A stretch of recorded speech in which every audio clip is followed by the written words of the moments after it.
খুব ভালো লাগে।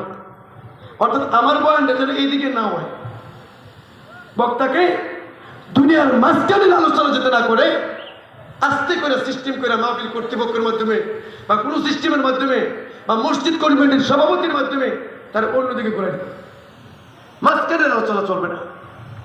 কিয়ামতের মুহূর্তে বক্তা পারবে ঠিকই, ইয়াকিলুল আমরু বিল মারুফ, বক্তার ওয়াজে সৎ কাজের আদেশ, অসৎ কাজের নিষেধ থাকতো না।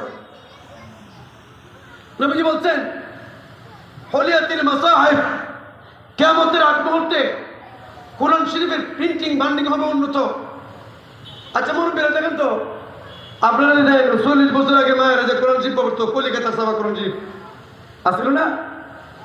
কলিকাতার সাবা নিউজ পয়েন্টের কোরআন শরীফ পড়তে পড়তে উপরেরটাও অর্ধেক গেছে গা, নিচেরটাও অর্ধেক গেছে গা।